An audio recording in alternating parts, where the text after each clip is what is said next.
advances in technology allow doctors to find problems early in a pregnancy, but that knowledge can also be a terrible burden. Early Show national correspondent Tracy Smith is here with part 2 of our series, Not Your Mother's Mother. Good morning, Tracy. Good morning, Hannah. Here's the question. What would you do if testing showed that your baby would be born with a life-altering birth defect like Down syndrome? I met a couple who had to make such a decision, and what they did might surprise you. Hi, babe. The person who said a little knowledge is a dangerous thing never met the Lacey's. Wendy and Andrew Lacey were married in 1995 and settled into a picture postcard Victorian house in suburban New Jersey. Say hello, Paige. Their first child, Paige, was born in 2002, a normal, healthy little girl. Before long, another child was on the way, but this time things were different. Tests that didn't exist when our mothers had us showed something might be wrong with the baby. I called her and told her blood test was significantly abnormal, significantly elevated for Downs. An amniocentesis confirmed it. Early in her pregnancy, Wendy Lacey was told her baby had a 1 in 18 chance of being born with Down syndrome, a genetic disorder characterized by physical abnormalities and mild to moderate mental retardation. And the doctor at that point came down and said, you need to go home and prepare yourself for this. And I remember driving home that day, feeling stunned, feeling this is really going to happen. I have not delivered a genetically abnormal child, but I've seen it happen, and it's devastating. It's, it's the happiest day of your life, and it's the most wonderful thing in the world, and then all of a sudden someone tells you something's wrong. Did you say to her at one point, do you want to terminate this child? Absolutely. Doctors can now predict the likelihood of Down syndrome almost before a pregnant woman begins to show, and that's forcing some difficult decisions. While there are no hard and fast numbers, it's estimated that up to 80% of couples who find out their baby has Down syndrome terminate the pregnancy. I think what happens too often now is people make a knee-jerk reaction. Oh, I'm not going to have the perfect child.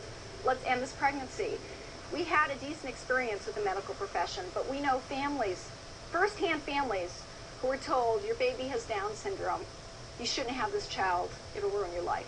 The Laceys respect the right to make that choice, but for them, it wasn't an option. Down syndrome or not, Wendy was going to keep her baby. As a mother, it didn't matter if she was healthy. I was going to love her no matter what. On June 29, 2004, Evelyn Wilkes Lacey was born.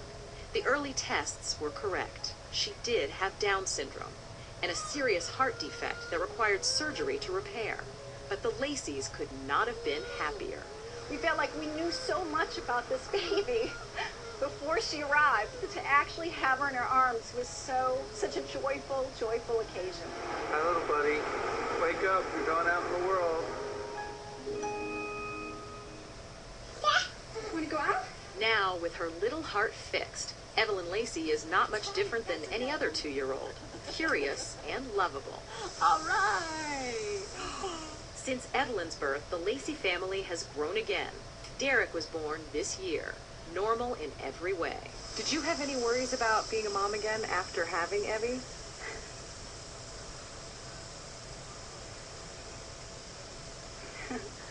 Yeah, we had concerns.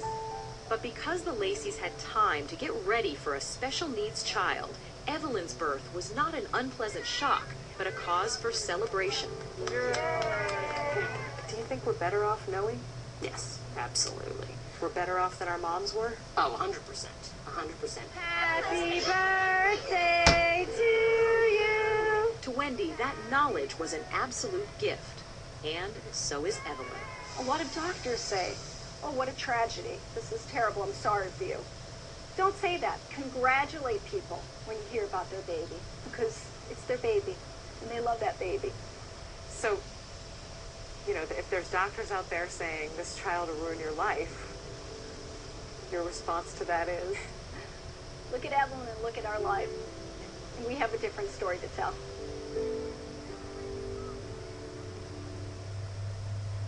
Now, doctors can test for some genetic defects even before a woman gets pregnant on embryos, which is a luxury of modern medicine that can also make for some really tough decisions. And experts say know how much information you want and what you plan on doing with it before you even get those tests.